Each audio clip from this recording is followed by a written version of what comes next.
నమస్తే. తెలంగాణ అసెంబ్లీ సమావేశాల్లో ముఖ్యంగా కృష్ణా నదికి సంబంధించినటువంటి జలాల వాటాల విషయంలో మాత్రం ఒక చర్చ మాత్రం జరుగుతూ ఉంది. ముఖ్యంగా ప్రతిపక్ష పార్టీ అయినటువంటి బీఆర్ఎస్ అలాగే అధికారంలో ఉన్నటువంటి కాంగ్రెస్ మధ్య మాత్రం మాటల తూటాలు అయితే పేలుతున్నటువంటి పరిస్థితి. ఇక ఇదే విషయం పైన మనతో మాట్లాడడానికి కాంగ్రెస్ పార్టీ అధికార ప్రతినిధి రియాజ్ ఉన్నారు. సార్ నమస్కారం. ఎట్లా అనిపిస్తుంది అసెంబ్లీ సమావేశాలను చూస్తే? వాస్తవంగా అసెంబ్లీ అనేది ప్రజా సమస్యల గొంతుకలా వినబడాలి. చాలా రోజుల తర్వాత అంటే ఒక దశాబ్ద కాలం తర్వాత సరే అధికార పక్షము ప్రతిపక్షాల మధ్య చర్చ ప్రజల సమస్యల మీద సహజ వనరుల మీద జరగడం అనేది ఆనందదాయకం. చర్చ లేకుండా ప్రశ్న లేకుండా అభివృద్ధి ఉండదు. చర్చా ప్రశ్న ఉంది కాబట్టి నాగరికత ముందు పోయింది. తెలంగాణ ఉద్యమం చర్చించమని ప్రశ్నించమని ప్రజలకు నేర్పింది కాబట్టి ఉద్యమంలో లక్షలాదిగా కోట్లాదిగా పాల్గొని తెలంగాణ రాష్ట్రాన్ని సాధించారు. ఈరోజు అసెంబ్లీలో జరుగుతున్న చర్చ మళ్ళొక్కసారి ఉద్యమ వాతావరణాన్ని గుర్తు చేస్తుందనే విషయాన్ని మాత్రం మనం గుర్తెరగాలి. బడ్జెట్ ప్రవేశపెట్టడం జరిగింది. దాదాపు 2,78,000 కోట్ల రూపాయల బడ్జెట్ కనబడతా ఉంది. ఈసారి బడ్జెట్ని చూస్తే ఏమనిపిస్తుంది? మీ పార్టీ అధికారంలో ఉంది. మీ పార్టీ ప్రవేశపెట్టినటువంటి మొదటి బడ్జెట్ 6 హామీలకు కూడా దానిలో కొంత బడ్జెట్ని అయితే ప్రవేశపెట్టినటువంటి పరిస్థితి. అయినప్పటికీ కూడా కొంత మేరకు విమర్శలు అయితే వస్తున్నాయి. బడ్జెట్ని చూస్తే ఒక ఆర్థికవేత్తగా, ఒక ప్రొఫెసర్గా, ఒక ఇక్కడ ఉన్నటువంటి విద్యార్థులకు విద్యాబోధన చేసేటువంటి వ్యక్తిగా ఏమనిపిస్తుంది మీకు? ఆధునిక రాజ్యాలన్నీ కూడా సంక్షేమ రాజ్యాలు, ప్రాచీన రాజ్యాలన్నీ పోలీస్ రాజ్యాలు. పోలీస్ రాజ్యం అంటే ఏంటి? శాంతి భద్రతలను కాపాడడం మాత్రమే రాజ్యం యొక్క విధిగా ఉండేది. సంక్షేమ రాజ్యం అంటే ఏంటి? ప్రజలకు సంక్షేమం ఇవ్వడమే రాజ్యం యొక్క ఏంగా ఉంటుంది. భారత రాజ్యాంగమే స్పష్టంగా Indian constitution aim to establish socialist pattern of society అంటే అర్థం ఏంటంటే ఒక సామ్యవాద రీతి సమాజాన్ని స్థాపించడమే రాజ్యాంగం ధ్యేయంగా పెట్టుకుంది. అందుకోసమే 2,75,000 రూపాయల బడ్జెట్లో చాలా క్లియర్గా మేము సింహభాగము మేము ఏదైతే గ్యారంటీలు ఇచ్చామో వాటికే మేము కేటాయించాం. నేను మేనిఫెస్టో కమిటీ మెంబర్ని. మేనిఫెస్టోలో కూడా మేము అంచనా వేస్తూ ఉన్నప్పుడు మొత్తం ఈరోజు మేము ఇచ్చిన 6 గ్యారంటీస్కి 65,000 రూపాయల డబ్బులు మాత్రమే ఖర్చు అవుతాయి. వాటిని దానిలో 53,000 కోట్ల రూపాయలని మేము ఆల్రెడీ కేటాయించాం. అంటే ప్రజలకు ఏదైతే అవసరమో, ప్రజలకు ఏదైతే ఇవ్వాలో ఆ ప్రజలకు అవసరాన్ని ప్రజలకు ఇవ్వాల్సింది మేము ఇచ్చాం. న్యాయాన్ని మనం ఇంగ్లీష్లో జస్టిస్ అంటాం. జస్టిస్ అంటే అర్థం ఏంటంటే ఎవరికి చెందాల్సింది వారికి చెందడమే జస్టిస్. ఈరోజు బడ్జెట్ జస్టిస్ దిశగా పోయిందనే అభిప్రాయాన్ని నేను వ్యక్తం చేస్తున్నాను. అయితే ఇది కేవలం ఇంట్రీమ్ బడ్జెట్ మాత్రమే, ఓటాన్ ఒకటి బడ్జెట్ మాత్రమే కాబట్టి కేటాయింపులకు సంబంధించిన విషయాల్లో ఇంకొన్ని కేటాయింపులు జరగాల్సి ఉండే. అంటే విద్యకు మరికొంత శాతం కేటాయింపడితే బాగుండేది. అట్లాగే సంక్షేమానికి ప్రధానంగా బీసీ సంక్షేమానికి లేదా మనకి down trodden oppressed section SC ST BC minority సంక్షేమానికి కొంచెం పెరగాల్సి ఉండే. బహుశా నెక్స్ట్ రెగ్యులర్ బడ్జెట్లో ఆ దిశగా బడ్జెట్ పోతుందని మనం ఆశించాలి. కానీ ఒక అంశం మాత్రమే నేను మీ దృష్టికి తీసుకొస్తున్నాను. అదేంటంటే మొట్టమొదటిసారిగా ఈ బడ్జెట్ ప్రవేశపెట్టిన వ్యక్తి బట్టి విక్రమార్క గారు ఎకనామిక్స్లో పోస్ట్ గ్రాడ్యుయేట్ కాబట్టి ఆయన చాలా చక్కగా బడ్జెట్కి సంబంధించిన కేటాయింపులను చెప్పగలిగాడు. ముఖ్యమంత్రి రేవంత్ రెడ్డి గారు ఏ స్ఫూర్తితోటి ఎన్నికల సమయంలో కానీ అంతకుముందు కానీ పేద వాగ్దానం చేశాడో ఆ వాగ్దానాలు అమలు పరిచే విధంగా బట్టి విక్రమార్క గారు చేశారు. కాబట్టి గతంతో పోలిస్తే టీఆర్ఎస్ ఎలియాస్ బీఆర్ఎస్ నిర్వహించిన బడ్జెట్తో పోలిస్తే ఈ బడ్జెట్ యొక్క అంచనాలు కానీ బడ్జెట్ యొక్క రెవెన్యూ అట్లాగే క్యాపిటల్ వ్యయాలు కానీ ప్రజలకు అనుకూలంగా ఉన్నాయనే విషయాన్ని మాత్రం మనం స్పష్టంగా చెప్పొచ్చు. ముఖ్యంగా నామినేటెడ్ పోస్టుల విషయంలో ఒక చర్చ మాత్రం జరుగుతూ ఉంది. ఇంకా కాంగ్రెస్ పార్టీ నామినేటెడ్ పోస్టులను భర్తీ చేసేటువంటి ఆలోచన చేస్తుందా లేదా అనేటువంటి ఒక ప్రశ్న కూడా చాలామందికి తలెత్తుంది. ఎందుకంటే గతంలో పనిచేసినటువంటి నామినేటెడ్ పోస్టులన్నింటినీ కూడా ఒక జీవోతోనే ఒక పొన్నిపోటుతోనే పూర్తిగా వాటిని అయితే చెల్లకుండా చేసినటువంటి పరిస్థితి. వాళ్ళు పక్కకు జరిగిపోయారు. కానీ ఇప్పుడు కొత్త నామినేటెడ్ పోస్టులు ఎవరికి వారిస్తాయి అనేటువంటి ఒక రకమైనటువంటి ఎదురుచూపు అయితే కనబడతా ఉంది. ఎప్పుడు రావచ్చు అంటారు? ఎన్ని రోజులు దీనికి ఇంకా టైం ఉంది? అంటే వాస్తవంగా పరిపాలనా వ్యవస్థ పటిష్టమై ప్రభుత్వ పథకాలు ప్రజల దగ్గరికి వెళ్ళి ప్రభుత్వం యొక్క ఆలోచనలు ప్రజలకు చేరాలనుకున్నప్పుడు ప్రభుత్వ యంత్రాంగం బలంగా ఉండాలి. నామినేటెడ్ పోస్టులు అనేవి ఏవైతున్నాయి వివిధ శాఖలకు సంబంధించిన చైర్మన్ పోస్టులు, వివిధ శాఖలకు సంబంధించిన సభ్యుల పోస్టులు అవి నిజంగా ఫిల్ఫిల్ అయినప్పుడు ప్రభుత్వ వ్యవస్థ పూర్తిగా పటిష్టంగా ఉంటుంది. యంత్రాంగం పటిష్టంగా ఉంటే ప్రభుత్వ పరిపాలన కూడా ఎక్కడికి చేరాలో అక్కడ చేరుతూ ఉంటుంది. ఇక్కడ కాంగ్రెస్ పార్టీ ఆ దిశగా ఆలోచిస్తే బాగుంటుందని నేను కూడా అభిప్రాయపడుతున్నాను. ముఖ్యమంత్రి గారు ఆ దిశగా ఆలోచిస్తున్నట్టుగా మాకు కొన్ని సంకేతాలు అయితే అంతా ఉన్నాయి. తొందరగా వాటి కనుక ఫిలప్ చేస్తే ఇక్కడ కాంగ్రెస్ పార్టీ 10 సంవత్సరాలు ప్రతిపక్షంలో ఉన్నది, కేంద్రంలో ఉంది, రాష్ట్రంలో ఉంది. అయినా కూడా పార్టీ జెండాలు పట్టుకొని మోసిన వాళ్ళం మేము. ఆ క్రమంలో పోరాటాలు చేసిన వాళ్ళం మేము.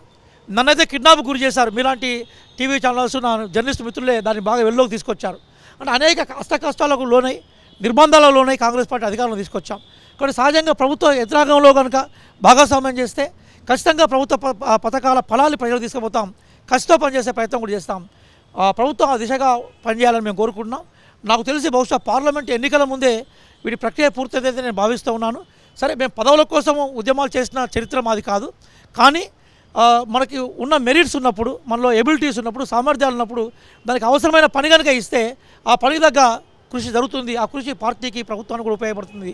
కానీ ప్రభుత్వం తొందరగా ఆ దిశగా చేస్తే మంచిగా ఉంటుందని నేను, నాతో పాటు అనేక మంది నాయకులు, కాంగ్రెస్ పార్టీ కార్యకర్తలు కోరుకుంటున్నారు. బహుశా మా కోరికల్ని పట్ల సానుకూలంగా గౌరవ ముఖ్యమంత్రి రేవంత్ రెడ్డి గారు, ఎందుకంటే వారు ఒక మాట చెప్తే దానికి కట్టుబడి ఉండే వ్యక్తి, తప్పనిసరిగా దాన్ని ఆచరణలో తీసుకొస్తారనే నమ్మకం కూడా మాకుంది. జియో 46 చాలా వరకు వినబడుతున్నటువంటి పేరు. కాంగ్రెస్ పార్టీ అధికారంలోకి వచ్చిన తర్వాత వాళ్ళు కొన్ని కార్యక్రమాలు కూడా తీసుకున్నారు. అటు ప్రజాభవన్ వద్దకు వెళ్ళి దాదాపు వేలాది మంది వారి యొక్క బాధను వెలిబుచ్చుకుంటూ అక్కడ ఒక రకమైనటువంటి ఆందోళనలు చేపట్టినటువంటి సంఘటనలు కూడా చూడడం జరిగింది. అసలు జియో 46 కానిస్టేబుల్ అభ్యర్థులకు ఎలాంటి న్యాయం చేయబోతుంది కాంగ్రెస్ పార్టీ ప్రభుత్వం? అంటే వాస్తవంగా గత టీఆర్ఎస్ ఏలియాస్ బీఆర్ఎస్ ఏదైతే తమ తప్పుడు విధానాలను సమాజం మీద వదిలిపెట్టిపోయిందో, యంత్రాంగం మీద వదిలిపెట్టిపోయిందో ఆ బాధితులే జియో 46. ఎందుకోసం జియో 46ని తీసుకొని వచ్చింది టీఆర్ఎస్ ఏలియాస్ బీఆర్ఎస్ ప్రభుత్వం. జియో 46 సంబంధించిన బాధితులను తయారు చేసింది కూడా టీఆర్ఎస్ ఏలియాస్ బీఆర్ఎస్ ప్రభుత్వమే. కానీ అప్పటికే నిజంగా రిజల్ట్ ఆపినా దాని మీద కొంత చర్యలు తీసుకునే ప్రయత్నం ప్రభుత్వానికి ఉండేది. రిజల్ట్ కూడా ఇచ్చేసింది. ఇప్పుడు దాన్ని దిద్దుబాటు చేయాల్సిన బాధ్యత ప్రభుత్వానికి ఉంది. కాబట్టి దాని మీద ఎమ్మెల్యేలతో సహా, మినిస్టర్స్తో సహా చాలామంది ముఖ్యమంత్రి గారికి విన్నవించాం. నాకు తెలిసి, అంటే నాకున్న ఇన్ఫర్మేషన్ ప్రకారం ఏంటంటే ఇంటర్నల్గా దాని మీద ఒక చర్చ మాత్రం ముఖ్యమంత్రి గారు చేస్తున్నారు. జియో 46 వల్ల ఎవరైతే నిజంగా అన్యాయానికి గురైపడ్డారో వాళ్ళకు న్యాయం చేసే దిశగానే ప్రభుత్వం పనిచేస్తూ ఉంది. ఆ ఇంటర్నల్గా ఉండే ఆ చర్చ ఏ రూపంలో వాళ్ళకు న్యాయం చేస్తే బాగుంటుందనే దాని మీద తన దిశను తీసుకుంటుందని అనుకుంటున్నాను.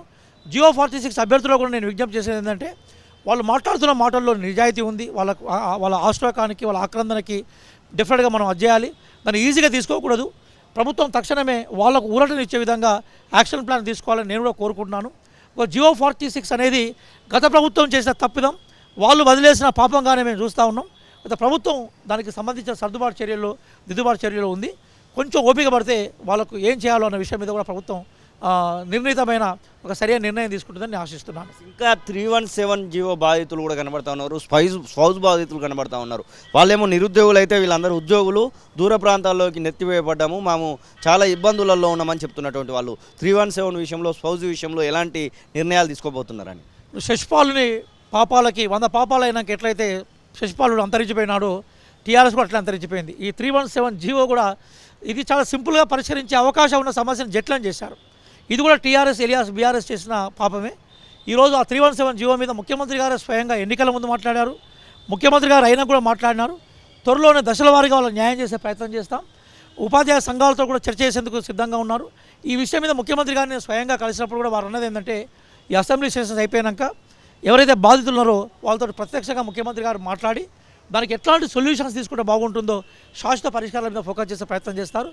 వితిన్ షార్ట్ టైంలోనే 317 జియో బాధితులకు కూడా న్యాయం చేసే ప్రయత్నాన్ని ప్రభుత్వం చేస్తుందని మేము ఆశిస్తున్నాం. టీఎస్పీఎస్సీ కొత్త బాడీ అయితే ఎన్నికైంది. దానిలో చాలామంది మనకు అంటే దాదాపుగా 5గురితో ఏర్పాటు చేసిన దానిలో మాజీ డీజీపీ కనబడతా ఉన్నారు, 4 సభ్యులు కనబడతా ఉన్నారు. రియాజ్ కూడా టీఎస్పీఎస్సీకి చైర్మన్గానో లేకపోతే సభ్యునిగానో వస్తారని ఒక రకమైనటువంటి అది గాసిపానాలో లేకపోతే రియల్ అన్నలో కానీ ఒక రకమైనటువంటి ప్రచారం అయితే జరిగింది. మరి నిజంగానే రియాజ్కి అలాంటి ఆహ్వానం వచ్చిందా?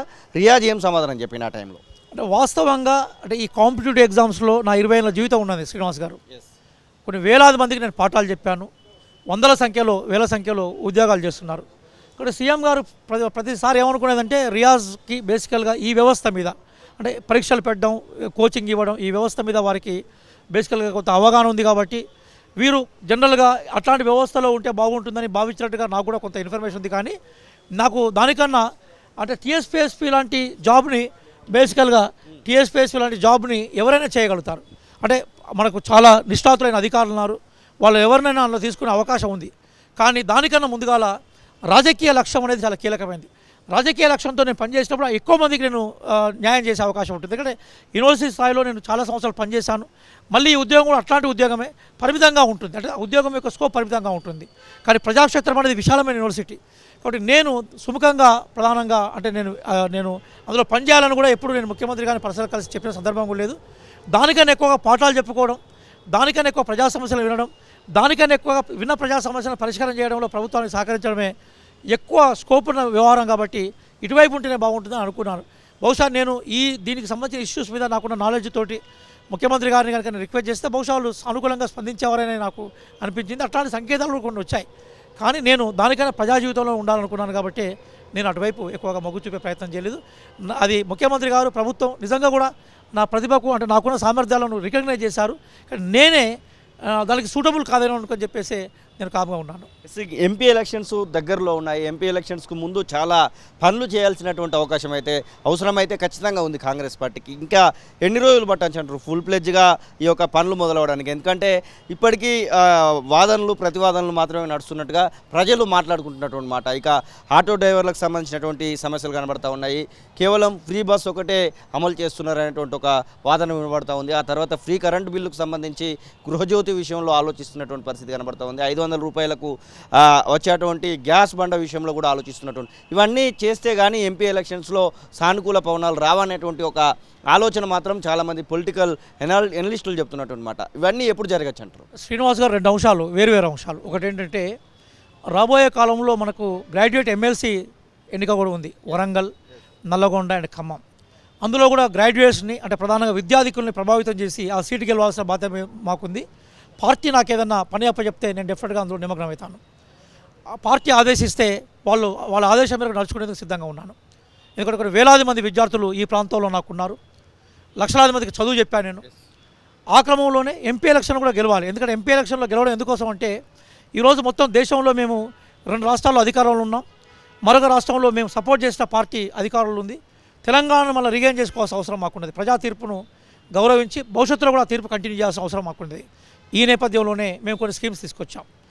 ఆటో డ్రైవర్లందరికీ నేను చేతులెత్తి దండం పెట్టి చెప్తున్నది ఏంటంటే ఉచిత బస్సు అనేది ఆటోలకు ఆల్టర్నేటివ్ కాదు. ఆటో ఎక్కేవాళ్ళు ఆటో ఎక్కుతారు, బస్సు ఎక్కేవాళ్ళు బస్సు ఎక్కుతారు. నేను చిన్నప్పుడు వరంగల్లో చదువుకున్నప్పుడు జట్కా బండ్లు ఉండేది. ఆటోలు వచ్చినాక జట్కా బండ్లు పోయినాయి, ఆటోలు మిగిలినాయి. క్యాబ్స్ వచ్చినప్పుడు కూడా ఆటో యొక్క బిజినెస్ దెబ్బతింటుంది అనుకున్నారు. కానీ అర్జెంటుగా పోయేవాళ్ళు, ఇంటి దగ్గర దిగాలనుకుంటేవాళ్ళు, కొంచెం సుఖంగా ప్రయాణం చేసుకునే అనుకుంటే వాళ్ళందరూ ఆటోని ఎక్కుతారు. ఉచిత బస్సు ఇవ్వడం వల్ల మహిళల యొక్క సాధికారత పెరుగుతుంది, మొబిలిటీ పెరుగుతుంది, వాళ్ళు ఉండే ఉత్పాదన సామర్థ్యాలు పెరుగుతూ ఉంటాయి.